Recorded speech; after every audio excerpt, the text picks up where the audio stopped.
Guy here with a quick message before we get on with the pod. As a thank you to our most dedicated and loyal viewers and listeners to Blood Red, we're inviting you to join our Blood Red Club. By joining, you'll get access to insider transfer content as well as interviews with former favourites and those connected at Anfield. All you need to do is head to bloodredpodcast.co.uk, enter your email address, and our exclusive content will head to your inbox. That's bloodredpodcast.co.uk.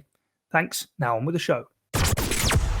Hello and welcome back to the Blood Red podcast from the Liverpool Echo. I'm your host Matt Addison with Ian Doyle, Paul Gorst and Dan Kay alongside me as we talk through the latest Liverpool talking points, preview the game with Watford this weekend and discuss the key points from Jurgen Klopp's pre-match press conference which took place this morning. We'll start though with the news that both Alisson and Fabinho will be missing from the Liverpool squad that travels to Watford on Saturday. Doyle, I'll start with you. What's the latest on their situation, and can you talk us through a little bit of what the plan is for them and what Jurgen Klopp has told us so far? Well, Liverpool were keeping their cards very close to the chest over the past couple of weeks of what they were going to do with the two Brazilians, but it's been obvious for a while. Clearly for them, they knew there was only going to be one option, and that was going to be sending them to directly to Spain, just missing out the Watford game altogether. I mean, it is a little bit confusing in the sense that this is to do with quarantine rulings rather than just them not being back in time for the Watford game. There's obviously certain layers to it. First of all, Liverpool wanted the game against Watford switched from 12:30 to 7:45 to give them a little bit of a chance of getting Alisson and Fabinho back in time because they obviously played the early hours of Friday morning UK time for Brazil against Uruguay. And Watford said no, the Premier League didn't really want to get involved too much, I don't think, and so that was that. So then Liverpool were left with the decision, well, if we send them straight to Spain, they can do the part of the quarantine, or rather part of the non-quarantine over there, because the last time they were in a red list country was Colombia on Sunday night/Monday, I believe. And when they arrived back in England, if they've been in a red list country for 10 days in the previous 10 days, they have to quarantine, doing the bespoke quarantine for 10 days where they're allowed out and they can play the games but they can train once a day, but that's it. So Liverpool have decided, rather than come back to England, go straight to Spain, go to Madrid, go there. They'll be there now, actually. Stay there, get ready for the Atletico game on Tuesday, and then if you remain out till, I think it's Jurgen Klopp said Wednesday night, Thursday morning, that crossover, they'll have been 10 days out since they were in Colombia, which means they can then come back to England and then they can then just return, don't have to quarantine, just go back into the bubble as normal with the rest of the players, and they can see the families. And that's an important thing Klopp was quite keen to make a point of, because he said, look, we've been asking for exceptions, and people will say, well, how can you do this, that, and the other? Why are you any different? But he said, look, from a purely human point of view, if Alisson's been away, for example, for 12 days from his family and his kids, he mentioned Alisson, he's got three kids, and he'd then have another 10. So that's like almost a month then. And that's just...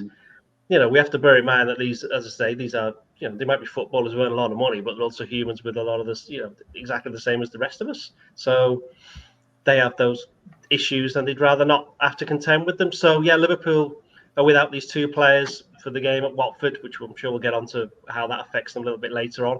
But they'll be available for Atletico, and then they'll be able to come back on Thursday and prepare normally for the game against Manchester United, which is next weekend. I mean, Klopp, obviously... not an ideal situation. He had a bit of a dig, didn't he, at the federations? He was obviously referring to, FIFA for arranging that Brazil game so late. It's not just Liverpool that have been affected, of course, but Liverpool have been affected in the sense that the half-12 game.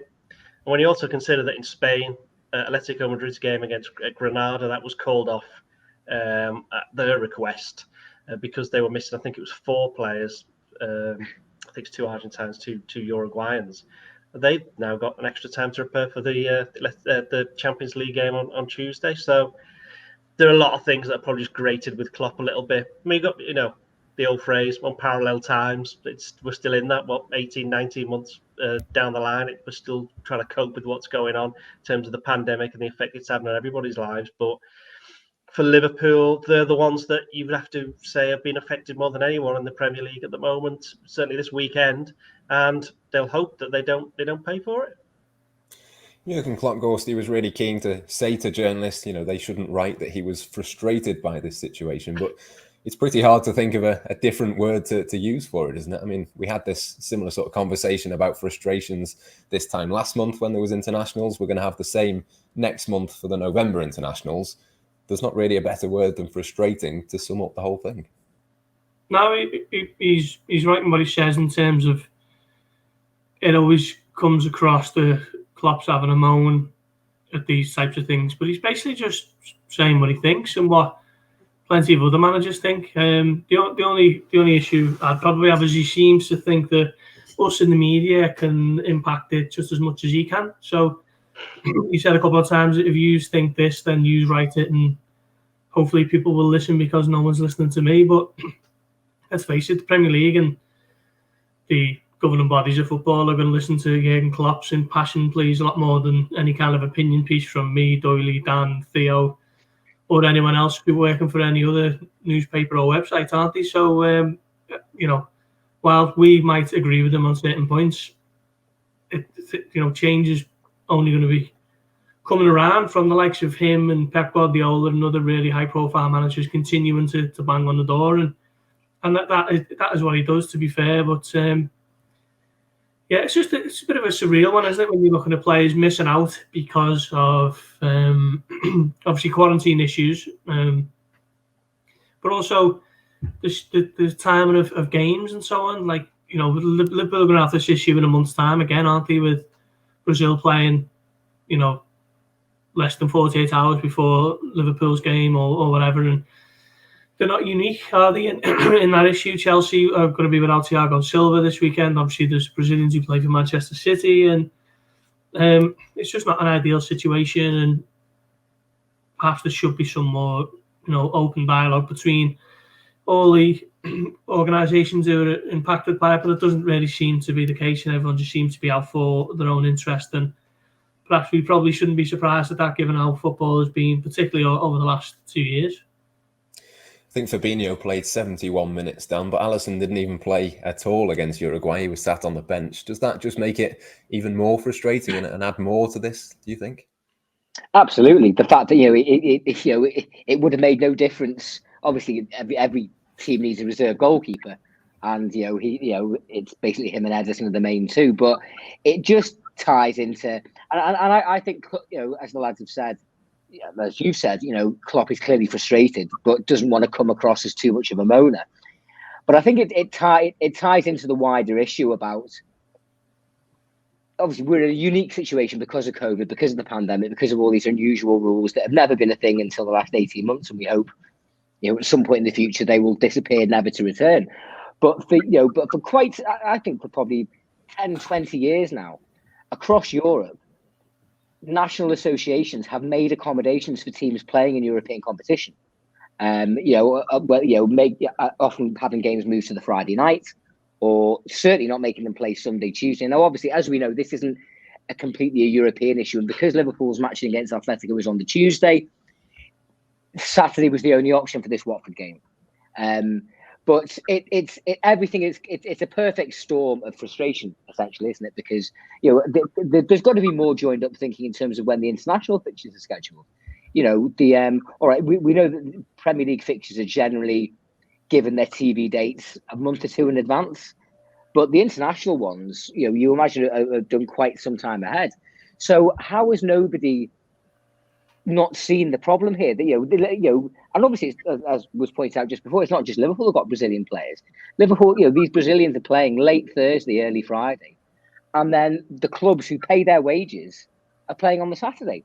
There's been a lot of talk in recent years, particularly in recent weeks, about the burnout of players and flogging them till their death. Flogging them to death.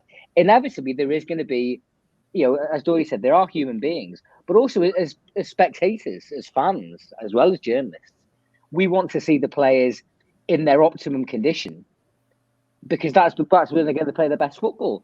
And if they're just being basically treated like pieces of meat, hawked out from different parts of the world for national associations and clubs to get their pound of flesh, everybody's poorer for it. The players' health, but I also think the spectacle of the games. So this is an ongoing issue. It's not a new thing. Obviously, COVID has made it more difficult, but they're going to have to sit down and figure out a better solution, because it's not right what's happened here. Yeah, I mean, we had sort of Thibaut Courtois, Doyle, last week criticising the international fixtures and the calendar. We've got Arsene Wenger trying to suggest that we have a World Cup every other year.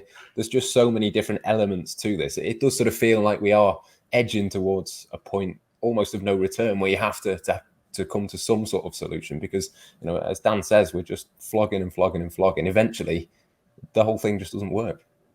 Well, the thing is, if you ask all of these individual federations and these authorities and whatnot, they'll say, yeah, we agree there should be less games, fewer games, yeah, but not in our competition. It's got to be in their competition. That's the thing. It is, as Gorsty said, self-interest. As Dan said, you're in the danger of just flogging them until, they can't take any more. And then, as Dan said, the spectacle suffers. This is the thing. And, Klopp's been on about this for years. He's not the only one, though, is he? Well, because he's the manager of Liverpool, who were the Premier League champions 2 years ago and got to 2 Champions League finals and one of the biggest clubs in the world. And he's a very engaging, charismatic character. People listen to him.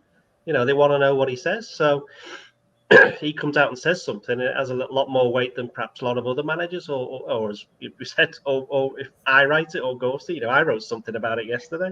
So I'm pretty sure Klopp would have read that and gone, yeah, I'm totally in agreement with that. And I'll make sure that I mention it in the press conference, which he didn't. But he probably mentioned it in a very subtle way that none of us spotted and never will. But yeah, that is the problem. It is just about being a bit greedy. Because the thing is that I think all of them, as I said before, all of these kind of like FIFA and whatever go, yeah, we know we need to play welfare and with this, that, and the other. And they're all very well-meaning, but not the, as I said, but FIFA want to introduce the Club World Cup. They want to expand the Club World Cup. They've been desperate to do it, haven't they, for quite a few years? And I think if COVID hadn't have happened, it would have probably been this summer. And Liverpool could have been there I think it was meant to be in China, wasn't it? That was it, with about 24 clubs, which, on the face of it, doesn't seem like the worst idea in the world until if they go, okay, we're going to have the World Cup every 2 years. It's like, well, hang on. When are these players ever going to have a rest? We've seen that. The likes of Mane and Salah, and Firmino, they barely had a break for years. I know Mane and Salah had one this year. That's why it was such a big deal. But yeah, it is about, okay, me and Dan are old enough to remember when Liverpool were playing 50 or 60 odd games a season. And I have this argument with my dad about, rotating players. He goes, well, why do they need to rotate players? They all played 60 games a year, a season years ago. And it's like, well, yeah, they were playing against other teams that were playing 60 games a season. That's the difference. That's why you need to rotate players now. But there's only so many times you can rotate, and players will eventually just run out of steam. No matter how big your squad is, you'll always have players that play more games than others. And of course, they're inevitably the best players, the key players, and they're the ones that you want to see playing all the time because they're the ones that get bums on seats and get people watching on television. So if you have a situation where these players are just not being given an opportunity to play at their best, and it impacts everything from the viewing figures to the broadcasting rights to the money that gets through the turnstiles, and it all lessens the product. So you would think that they'd all get their heads together and go, look, okay, yeah, we do need to sort something. We're all going to have to take a little bit off our own schedules and help the players this way. But as Dan said, because of the way COVID's impacted things, and you wouldn't normally have Brazil playing on a Thursday night. It's just happening at the moment, and it's this, this is, as was said, a perfect storm of all these things colliding, and it just happens that this month Liverpool are in the middle. It could be somebody else next month. I've seen a video from Arsene Wenger today, and he was basically outlining why the players would want to play a World Cup every year. He said everyone wants to be a world champion, even if it's only for 10 minutes, and players want to do this. But as much as I have agreed with Arsene Wenger's whole kind of philosophy in football over the last 25 years or so, I'd massively disagree with him, and I can't help but think that, and I'm surprised by Wenger, but I can't help but he's just kind of towing the line for FIFA, and it's essentially a power grab, a money grab for FIFA, isn't it? To have a World Cup every year. Think of the money that's going to generate across the game, and that is the ultimate reason for why they want to have a World Cup every year, because it's not for the players' benefit. Players, it's obviously the pinnacle for a player to represent your country at a World Cup, and the idea that they're every 4 years, is something to work towards and something to build towards. And if it's coming around every 12 months, I think it'll take the shine off it for players, a bit of the prestige. And you don't want to be playing every summer. Absolutely no doubt about it. And then, as Klopp said today, if there's a World Cup every summer, the European Championships will want to get involved. So UEFA will look at it, and still got Nations League games, and then the Champions League wants to play more games, and on the Club World Cup, there's ideas over that. So it just seems as though there's just too many cooks in the kitchen, and too many companies just looking to make money really, as opposed to looking after the players and player welfare. And I thought Thibaut Courtois' interview this week was interesting. If anyone caught that, where he was basically saying, yeah, it's all down to money. We don't want to be playing all year round. We want to have a bit of a break and a rest. And at the moment, too many players aren't being allowed to do that. Yeah, it certainly feels like a solution has to be found sooner rather than later. But obviously it's two big losses done for Liverpool in terms of the Watford game. No Alisson means that Kevin Kelleher will be between the sticks. It's a big test for him, but he is a very capable goalkeeper. He is, yeah. I think I'm right in saying he did play a couple of Premier League matches last season, didn't he? So, and he's clearly superseded Adrian as the number 2. So it's a big opportunity for him. I think there'll be certainly, I think supporters looking at him taking his place between the sticks at Vicarage Road tomorrow will feel a lot more assured than they did maybe this time last year, when he had to play a few games, because obviously as well there was nothing like a full strength defence in front of him then either. I think Fabinho potentially is more of a miss for Liverpool in the midfield. It's Liverpool are a little bit of a checkered history under what I read before. Actually, this is Klopp's sixth trip to Watford, and it'll be the 6th different Watford manager he's come up against, which is an extraordinary stat, really. I went to the Bogdan game, which I think that might have been the first time I'd ever been to Vicarage Road, actually, and it was a miserable after Klopp's first. He'd been in the job a couple of months. So we've had a couple of defeats there, a couple of good wins. Obviously, they've just appointed Ranieri, so there's always the fear of the dreaded new manager bounce.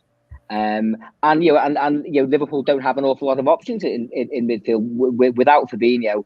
Keita, I believe, has played 3 games in 6 days while on international duty. So you have to think it's going to be quite likely that Klopp would want to throw him in again. When we pick our team later, doesn't seem like there's many other options. Curtis Jones, of course, as we know, got injured on international duty with England, much to Klopp's chagrin. So it looks like Henderson, Milner, and Chamberlain for tomorrow. So not an enormous amount of options. That being said, I'm sure the majority of teams in the Premier League will probably be quite happy with them as the front 3. But it's not the easiest return for Liverpool, and obviously a very big week ahead with the start of 4 consecutive away games.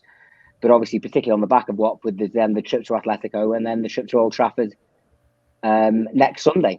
So it won't be easy for Liverpool at Watford, but this is a Liverpool team that we've seen in the last couple of years has had to overcome all manner of different challenges and obstacles, and I'm sure we have to believe in their ability to find the right solutions tomorrow.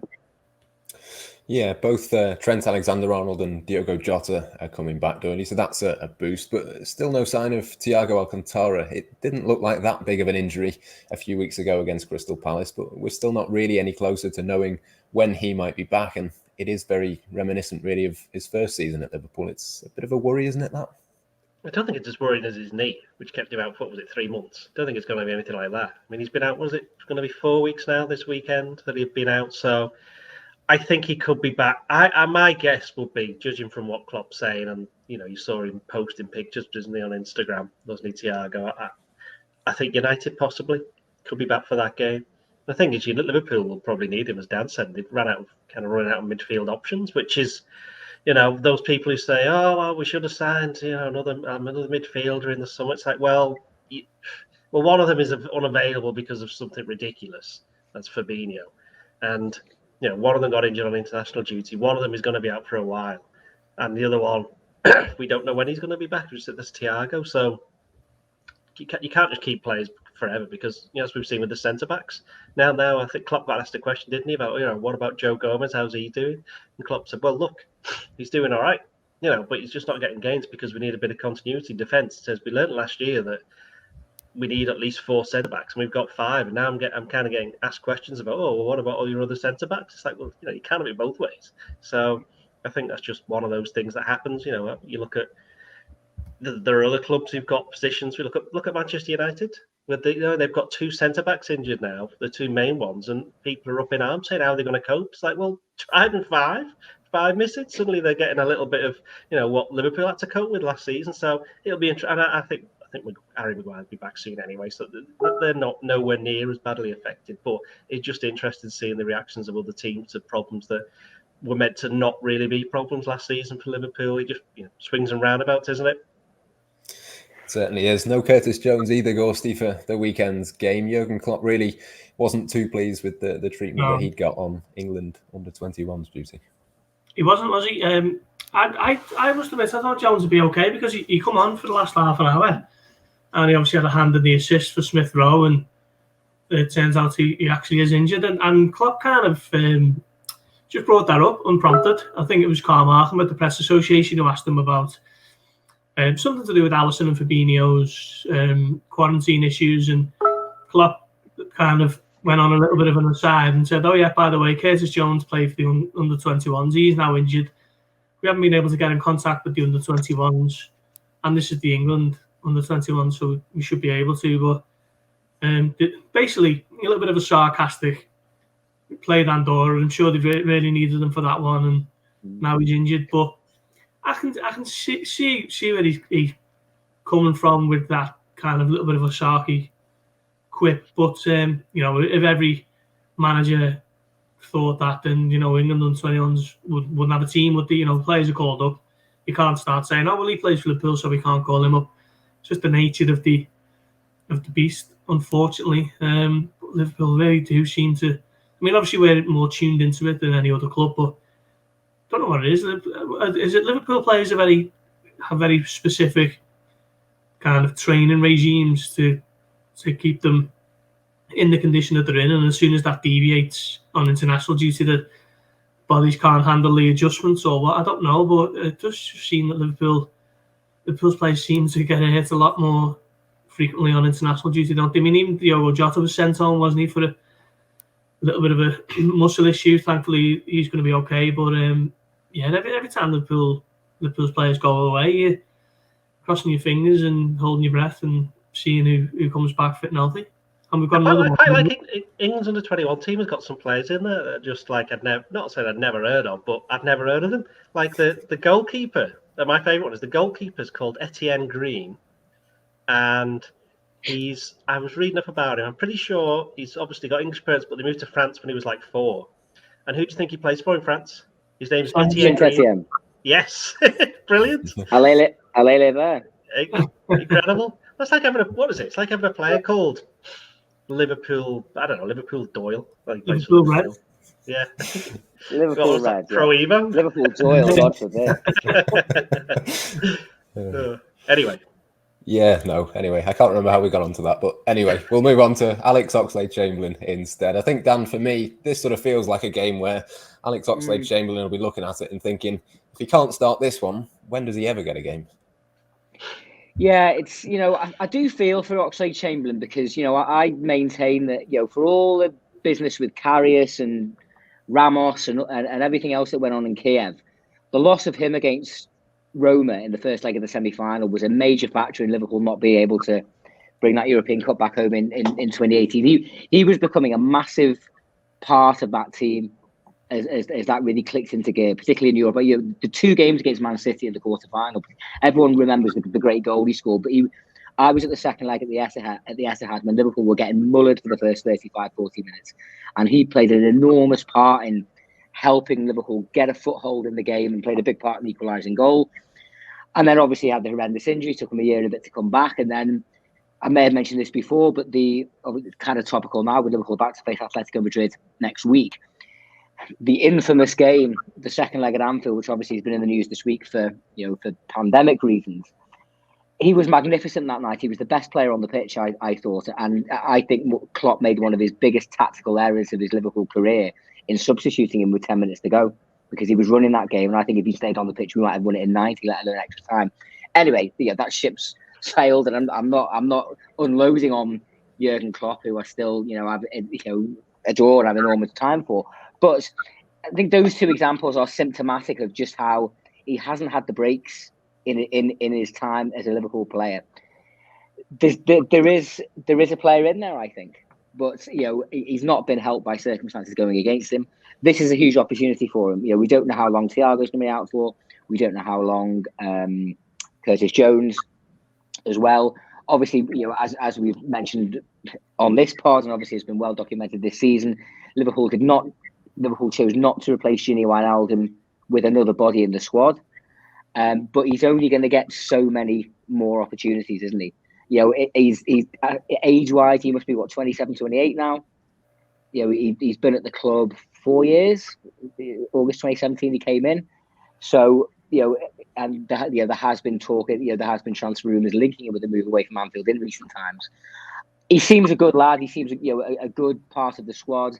A liked and valued member of the squad, but he needs to deliver on that undoubted promise that he showed, particularly in his first season, and then at times, before everything stopped for COVID. So, big opportunity for him if, as we expect, he does get the nod at Vicarage Road tomorrow, and I really hope he can take it because, it just feels like he deserves a lucky break. He hasn't had too many so far.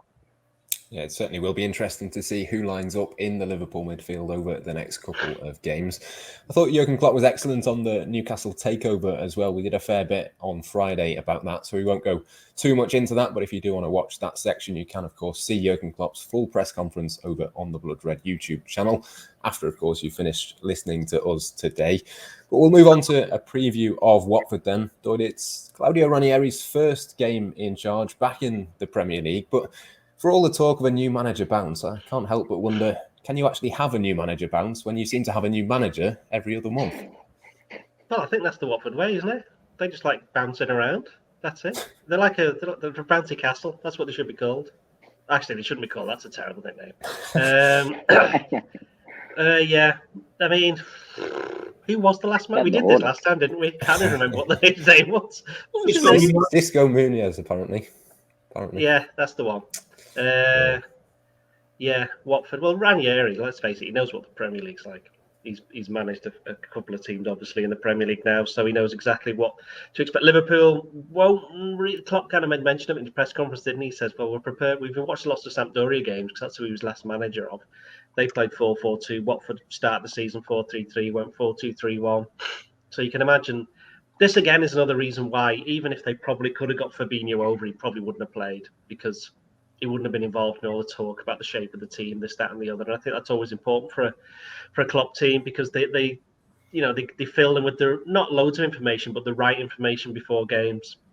That's what makes the first 10, 15, 20 minutes of the game on Saturday will be interesting purely to see how Liverpool cope with how Watford have lined up. I mean, there's not an infinite number of formations teams can line up in these days, so it shouldn't be too difficult to adjust to it. But yeah, you're right. I mean, Watford have had that many managers that, as Dan said, was it 6 and 6? That's pretty incredible. That's an incredible 6 and 6. Can we name the 6?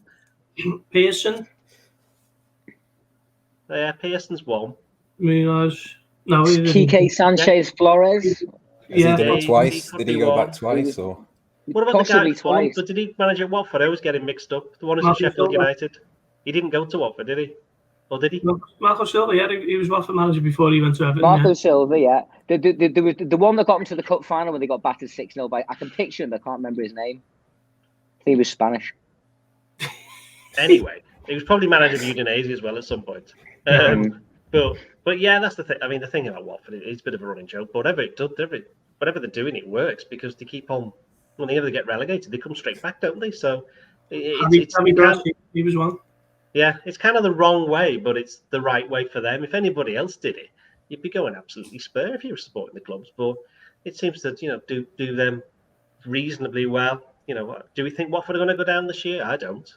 You know what I mean? So, nope, hang on. Not now. Not now. They've got Ranieri. Yeah. So, they've made that. Where are they? They didn't actually start the season that badly, did they? About 12th or 13th. 15th. Yeah. So they're not doing that badly. And I think, okay, forget the Ranieri thing. it will be a difficult game for Liverpool anyway, purely on the basis of what happened last time they went to Watford. I think the memories of that, they came up with a way which wasn't massively dissimilar to what Brentford did against Liverpool the other week. And I know Porto tried it, but I think Liverpool got onto that quite early on, and they didn't have quite the right players to do it. And I'm not really sure that Watford have, but they do have, we know, the threat of Sarr, and I think Liverpool will be more than aware of that. And I wouldn't be surprised if he's somebody that's still on their radar, looking to the future, considering whether or not they could make a bid for him next year. Don't anybody quote me on that, please, on one of these websites. Thank you. It's just my opinion based on the facts and looking at all journalist says the past. And if he now has a very good game, don't blame me. I'm sure he will have a very good game. He's got 4 goals already this season, hasn't he? I think, Gorsty. And what have you made of him so far? Obviously, we know the sort of Liverpool links and interest, but have you been impressed with him back in the Premier League?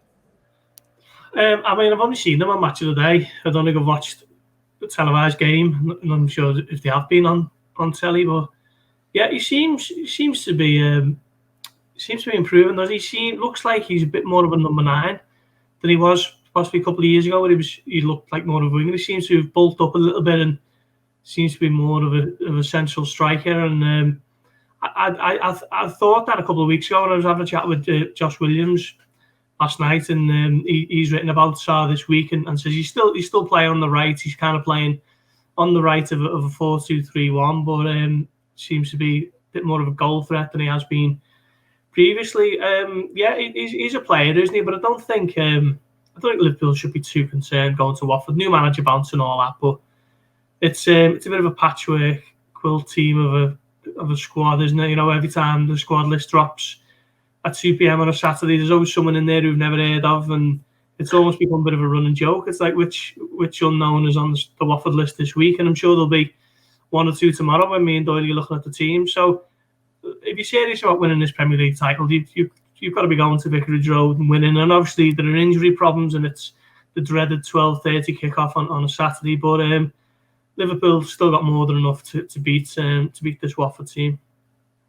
And I suppose the one thing there won't be, Dan, is complacency. Obviously, the new manager bounce possibility, the fact that Liverpool lost 3-0 there. The last time they played there, the one thing you wouldn't expect is for them to take this lightly.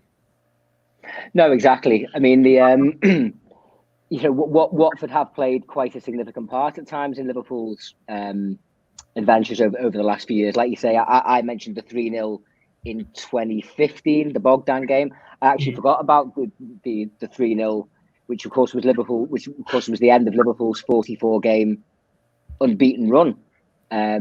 Just when they were on the brink of winning the title, and this was a Watford team that got relegated.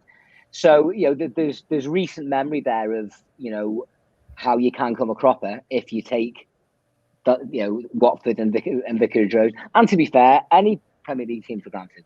So it's maybe not a bad game for Liverpool to come back into, just making sure that they know they've got to be switched on, they know they've got to be aware. But ultimately, if you're talking about competing for the top prizes, challenging for the Championship, Vicarage Road, Watford is the kind of place that you've got to go to and win. And in terms of just that thing I mentioned about it, I kind of thought about doing the piece this week on it. I don't think we've had time to, but after the start of Liverpool's incredible run that ended at Vicarage Road began with a win over Watford. It was the 5-0 game when Mane scored that brilliant kind of chopped back heel, and Van Dijk got 2 headers at the end. Liverpool's record from that Watford at home game to the Watford away game in February 2020 was played 38, won 36, drew 2, lost none. I don't think enough has been made of that. I don't think there will ever be another run of form like that. It's got to be the greatest in Liverpool's history.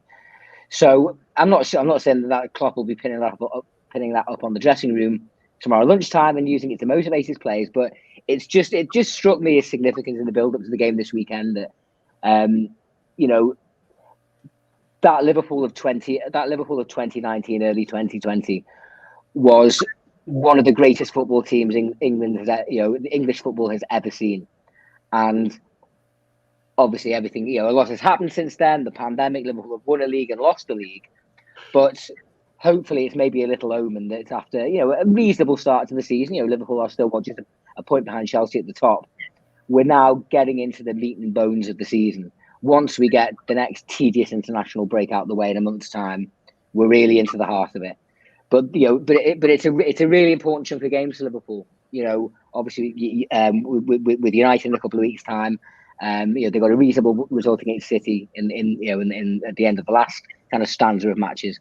So it's really important that Liverpool hit the ground running, and I'm sure Klopp will be making that point to his players before they kick off tomorrow. Yeah, absolutely. A big game for Liverpool at Vicarage Road. And just before we finish, we'll pick our teams for the game. We know that Alisson will not be in goal because of the Brazilian situation. So Kevin Kelleher between the sticks. The back four, though, is interesting ahead of a big week. I'd be tempted to make a couple of changes. I can maybe see a Tsimikas or a Joe Gomez possibly coming in. But Donny, which way would you play the back four, bearing in mind Atletico is just a couple of days away? Yeah, Robertson, Trent, Van Dijk and Matip.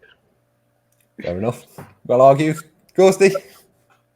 Yeah, I'd struggle to make a case for anyone else. Obviously, they will have trained this week, whereas Van Dijk has been on international duty. But I'd still think that he warrants an inclusion, and Trent's back, Robertson, Matip and Van Dijk, yeah.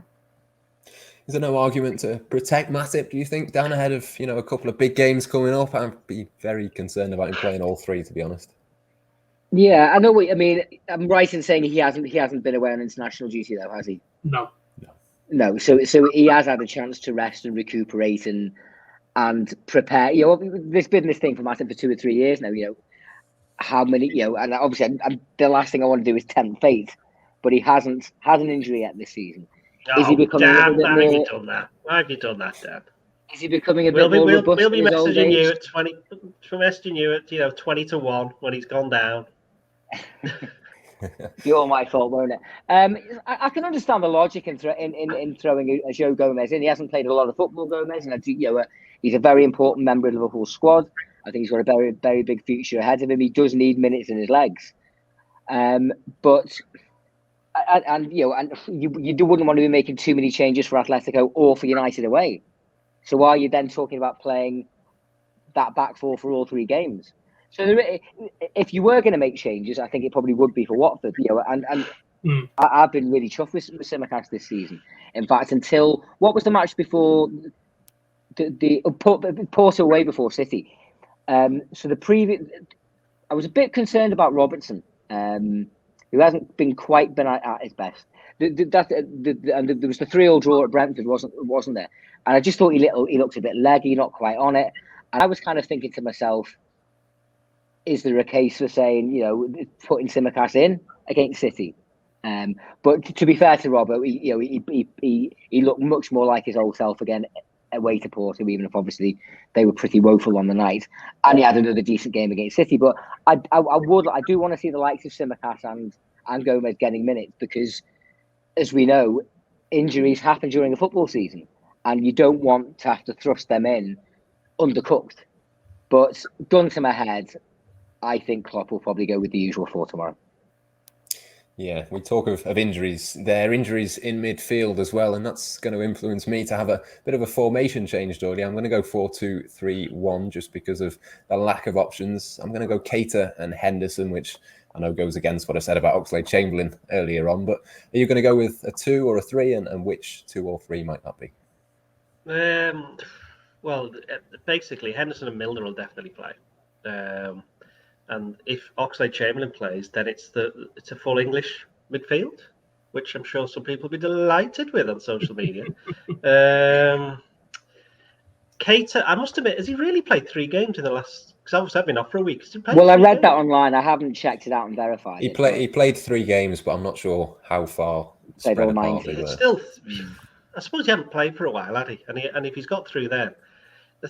But yeah, having listened to what you said about Oxlade-Chamberlain, if he doesn't play, he's never going to play, is he? So I think it will be those 3. Whether or not they set up in a 2 or a 3 a 3 or a 2 with Oxlade-Chamberlain more advanced, I think is going to depend on basically what Watford do. And I think possibly that's what they'll change it around. And as I said before, in the first 15-20 minutes, just to fit what actually, what fits the game best. So I think there's enough tactical variety in those 3. Plus, 2 of them will have been training all week and they would have been planning for this game. I do think, by the way, if Liverpool are going to make changes, it'll be Atletico by definition, because they're going to make 2 at least with Alisson and Fabinho coming in. And I think they could change people around, because that's a game where it sounds a bit daft. They can afford to lose that game. Whereas I think Watford, United, they can't really. They need to be, the Brentford game in particular, possibly not put them back, but that's kind of put a bit more pressure on. They can't really afford. If they draw at United, fine, but drawing at Watford and United, suddenly it's like, hang on, that's 4 draws in a row now. They've got to just get something, points in the bag, as it were, even at this early stage, so they don't fall too far behind. So I think they will go as strong as they possibly can at Watford. Yeah, I'm thinking along similar lines in terms of going for it, trying to get a couple in front and then maybe making changes. But Gorsty, what are you going to go for in terms of your midfield?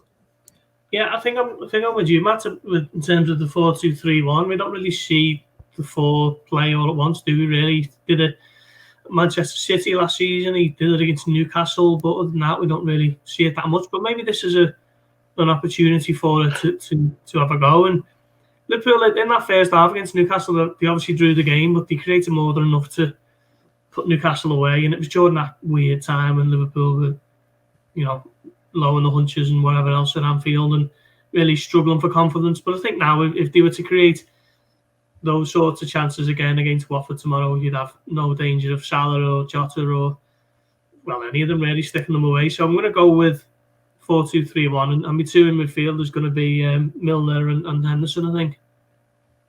Dan, your midfield, are you going with James Milner as well? Yeah, for me, as I said earlier in the pod, I just don't think there's that many options open to Klopp. I mean, as Doyle said, we don't know exactly the details of Keita's international involvement, but given his checkered injury history and the fact that he's already had 1 or 2 little mishaps this season, if he had, and it's obviously not just the games he's played, just the travelling, I think Klopp will want to maybe err on the side of caution there.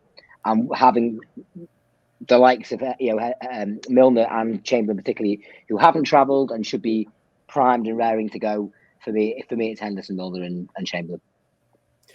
Yep, I'm going to go with the front 4 then. As I say, I'm going to go with Jota, Mane, Salah and Firmino all at once and hopefully make a couple of changes on 60-65. But Dory, you went with a 3, didn't you? So what's your front 3 going to be? It'll be Firmino down the middle, and it'll be Salah on the right and Mane on the left. And I think Jota, I think he's another one he'll be quite keen to play against. Let's go, given the fact he used to play for them. Of course. Gorsty, your front 4 are the front 4, or are you making a change in there? No, it is the front 4. It's just a case of where they're going to line up, isn't it? Salah on the right, Mane on the left, and I suppose it's very flexible, isn't it? It can change on a whim really throughout the game, but maybe Jota just tucking in behind Firmino. Jota played on the right, actually, didn't he, against Brentford for the last half an hour or whatever it was.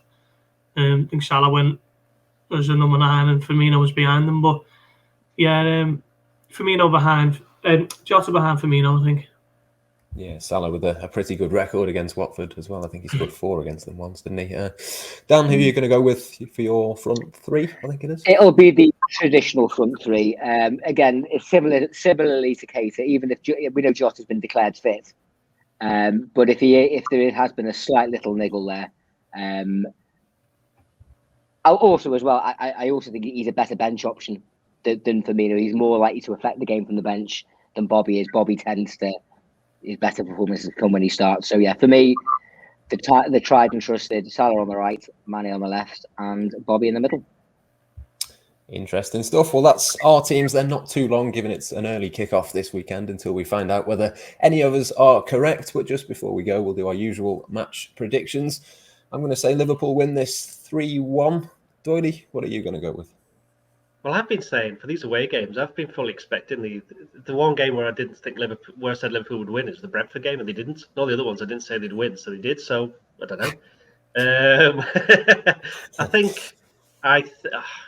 I think Watford, they haven't got Troy Deeney to annoy Liverpool anymore, and they haven't got Decore, who had a very good game again. I'm pretty sure he did play in that 3-0, didn't he? Because I know he hadn't joined Everton then. I'm pretty sure he played in that game. It just seems like it was another lifetime. Yeah, it started last season, went to Everton. Yeah. So he's has caused Liverpool problem. He's caused Liverpool problem when he's playing for Everton last season. So I'm not entirely sure how well positioned Watford are in terms of being able to do what Brentford did, because I think that's what Liverpool are going to have to get used to for certainly the next month or so when teams doing that.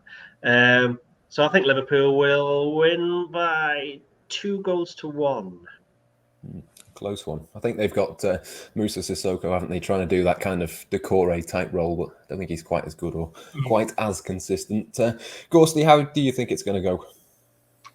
I think it'll be fairly comfortable, to be honest. I think Liverpool will win 2-0. I can't see, famous last words, of course, but I can't see Watford scoring it. If, Liverpool, that Brentford game aside, Liverpool have been really strong defensively, haven't they? Obviously, you can see the 2 against City, but that can happen to anyone, and they didn't get beaten that one. But yeah, they've been good on the road generally. I think the Brentford game is the worst they played in months. Still managed to come away with a draw. They were fantastic at Leeds. I think if they play anywhere near that kind of level, they'll have too much for Watford. Last but not least, Dan, how do you reckon it might play out? I'm going to go for the traditional one team winning by 3 goals at Vicarage Road, which has been a regular theme in the last few years there. And you will be unsurprised to say it's going to be Liverpool winning by 3 on this occasion, not Watford. We hope. Yes, I'm sure we'd all certainly take that. And of course, we'll have all of the reaction to the game across the Liverpool Echo, Liverpool.com and the Blood Red channel. We'll be back to assess the game on Monday's edition of the podcast, where we'll also be gearing up for the visit to Atletico Madrid on Tuesday night. For now, though, from myself, Matt Addison, Paul Gorst, Ian Doyle and Dan Kay, until next time here on the Blood Red channel, thank you for joining us and goodbye for now.